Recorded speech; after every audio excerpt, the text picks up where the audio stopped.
Hello friends, welcome to my channel. இன்றைக்கி நம்ம பார்க்க போகிறது ஒரு தக்காளி சாம்பார். இது இட்லி, தோசை, சப்பாத்தி எல்லாத்துக்குமே சூப்பராக இருக்கும். இது வாங்க இது எப்படி செய்கிறதுன்னு சொல்லி வீடியோக்குள்ளே போய் பார்க்கலாம். இப்போது எண்ணெய் காஞ்சதுக்கப்புறமா ஒரு அகலமான பாத்திரத்தில் இந்த மாதிரி வச்சுக்கோங்க.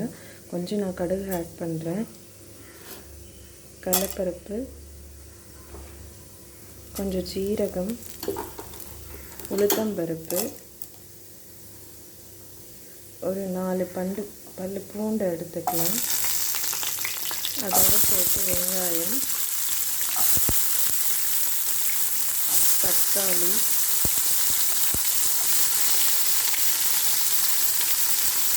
இப்போது இதில் கொஞ்சமாக எல்லா பொருளும் ஆட் பண்ணலாம். மஞ்சள், மிளகாய்த்தூள், கொஞ்சம் மிளகு சீரகம்.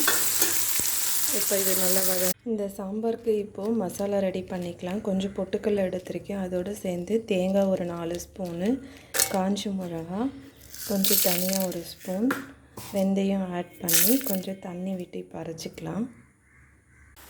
இப்போது அரைச்சி வச்சுக்கிற மசாலாவை எடுத்து இதில் ஆட் பண்ணிக்கலாம். இது நல்லா கொதி வந்ததுக்கப்புறம் நம்மளோட ரெசிபி ரெடி ஆகிடுச்சு.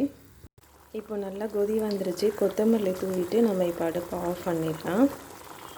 இப்போது நம்மளோட சாம்பார் ரெடி ஆகிடுச்சு. இது தோசைக்கு பார்த்திங்கன்னா செம்ம டேஸ்ட்டாக இருக்கும். இன்னொரு புதுமையான வீடியோவில் நம்ம சந்திக்கலாம். என்னோடய சேனலுக்கு நியூவாக இருந்தீங்கன்னா சப்ஸ்கிரைப் பண்ணுங்கள், ஷேர் பண்ணுங்கள், கமெண்ட் பண்ணுங்கள். இன்னொரு புதுமையான வீடியோவில் சந்திக்கலாம். நன்றி, வணக்கம்.